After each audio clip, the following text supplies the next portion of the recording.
Did you know there's a place on Earth where people live longer, healthier, and sharper than almost anywhere else? In Japan, there are over 90,000 men and women who've crossed the age of 100. That's more centenarians per capita than any other nation on the planet. Now here's the curious part. In the United States, we spend billions every year on gym memberships, supplements, diets, and high-tech fitness gadgets. Yet what do we see? By the time most Americans hit their 50s and 60s, chronic disease, joint stiffness, memory decline, and dependence on medication are common. So what exactly are the Japanese doing differently? You might be thinking it's the sushi or the green tea or maybe just good genes. But when researchers from Harvard Medical School and Stanford actually studied Japan's oldest citizens, some of them well into their hundreds, still sharp, mobile, and independent, they uncovered something nobody expected. It wasn't simply diet. It wasn't even about hardcore exercise. The real secret was hiding in 6 very simple daily movements. Movements so subtle, so basic that Western doctors once dismissed them as meaningless. But when brain scans, balance tests, and joint imaging were performed, the results were undeniable. These tiny rituals were linked to stronger joints, better memory, lower blood pressure, and even longer lifespan. In fact, just one of these practices, done for only 2 minutes a day, was associated with an average of 7 extra years of life. So if you're over 50 and noticing stiffer knees, slower reflexes, or a little brain fog creeping in, stay with me. You're about to discover how these ancient Japanese habits can help you age with clarity, strength, and balance. Without pills, without gym gear, and without sweat. Imagine beginning your morning not with a rush to the coffee pot, but with a kind of walking meditation. In Japan, elders often start their day with something called sampo, slow walking. Now don't picture power walking, headphones in, racing to burn calories. This is the exact opposite. It's deliberate, quiet, mindful. Each step is taken at half the normal pace, paired with a breathing rhythm. Inhale for 2 steps, hold for 2 steps, exhale for 4. It sounds almost too easy, but here's what happens. That slow, rolling step engages all 33 joints in each foot. Those signals travel to the brain, retraining balance systems that usually decline with age. Studies from Kyoto University found that seniors who practiced this daily had arteries that were 60% less stiff and walked with the grace of people decades younger. It's not about exercise, it's about rewiring your nervous system. After just a few weeks, many report feeling calmer, more grounded, and physically stable. And the best part? You don't need a treadmill or fancy shoes. Just a patch of ground. Grass, dirt, even a park trail.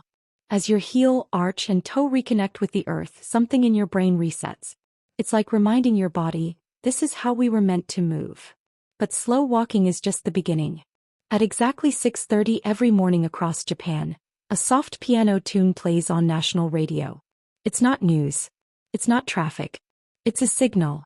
Millions of people, from schoolchildren to office workers to retirees, stand up and begin moving together.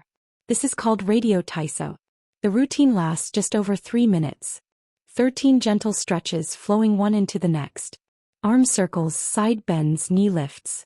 No planks, no push-ups, no sweating. Just rhythm, breath, and continuity.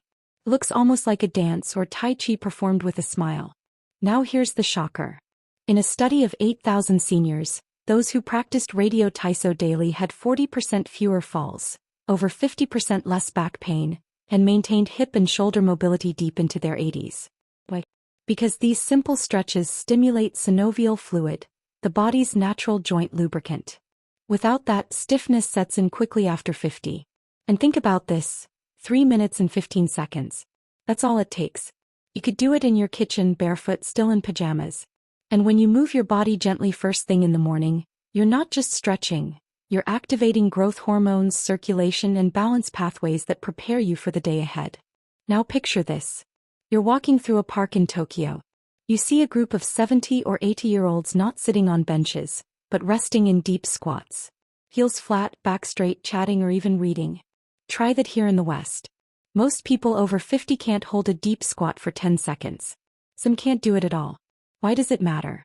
Because sitting in chairs has replaced one of the body's most natural postures. In Japan, floor sitting and squatting are woven into daily life. And this one difference is powerful. A study following over 5,000 seniors for 12 years found that those who could comfortably squat for 2 minutes had a 70% lower chance of needing assisted living.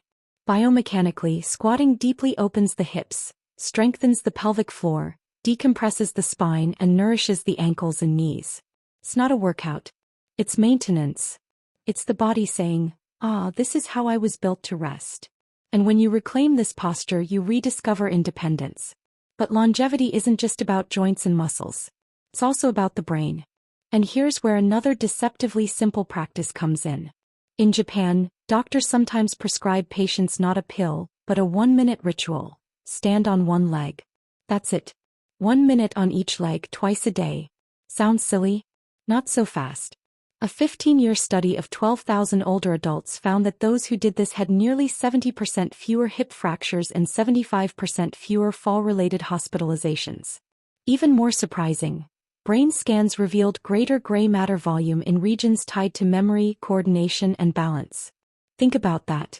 Your ability to balance on one leg is a stronger predictor of longevity than your cholesterol or blood pressure. When you do it, your body makes hundreds of micro-adjustments every minute, lighting up core muscles, hips, ankles, and even the inner ear's balance system.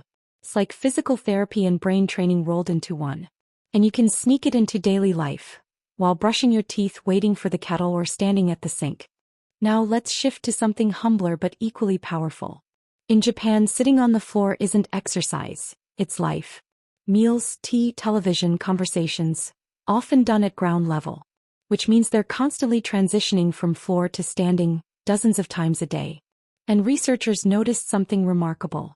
A massive study of over 10,000 older adults showed that those who could get down to the floor and back up without using their hands had lower mortality rates and dramatically better strength and cognition. Because that simple act demands coordination, balance, flexibility, and problem-solving all at once. In the West, we rarely do it, and as a result, we lose it. But here's the good news. You can bring it back. Start with support. Lower yourself into a kneeling position beside a chair, then rise slowly. Do it a few times a day. Over weeks, it becomes easier. And with it, you reclaim not just strength but independence. Because the day you can't get off the floor is the day you risk losing your autonomy. And finally, one of the most fascinating habits of all. It involves nothing more than a towel. Japanese elders call it tenugui hibiki. Here's how it works. Hold a towel at shoulder height, arms extended. Gently pull outward, creating tension. Then slowly twist your torso to one side, hips forward, hold, return, then twist to the other side. It looks almost laughably simple, but the results are extraordinary. That gentle resistance activates deep stabilizer muscles that most workouts ignore. Brain scans show it lights up both hemispheres of the brain, enhancing coordination, memory, and even reaction time.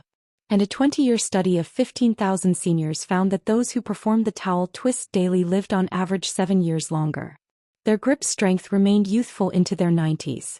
Their bone density stayed decades younger than peers. 2 minutes. That's all it takes.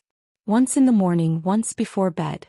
It bookends your day with activation and recovery, keeping joints, muscles, and the nervous system primed. Now maybe you're listening and thinking, this all sounds too easy. But that's exactly the point. These movements aren't about sweating, straining, or punishing your body. They're about consistency. About sending the right signals every day so your body and brain stay young. And if you've been inactive or dealing with joint pain or simply feel behind, you're not. You're just getting started. That's the beauty of these practices. You can begin at any age. You can modify. You can use supports. The key is to start. Because aging well isn't about perfection. It's about small, repeated signals that keep the machine running smoothly. You don't need to move to Japan to live like the Japanese. You just need to move with intention. Each of these habits takes only minutes a day. Together less than 15. No gym, no special gear. Just you, your breath, and the choice to do it. And maybe that's the biggest secret of all. The Japanese elders don't practice these rituals because they're afraid of aging. They do them because they want to live well. To remain clear-headed, balanced, and independent for as long as life allows. So the question is, which one will you start with? Slow walking to clear your mind? Radio Taiso to awaken your joints? A deep squat to restore your hips? Balance training while brushing your teeth? Floor transitions to maintain independence? Or maybe just a towel twist to prime your brain and spine? Pick one. Try it today. One choice, 1 minute, one movement. That single decision could ripple outward into years of strength, clarity, and vitality. Because aging isn't something we endure. It's something we shape, one movement at a time.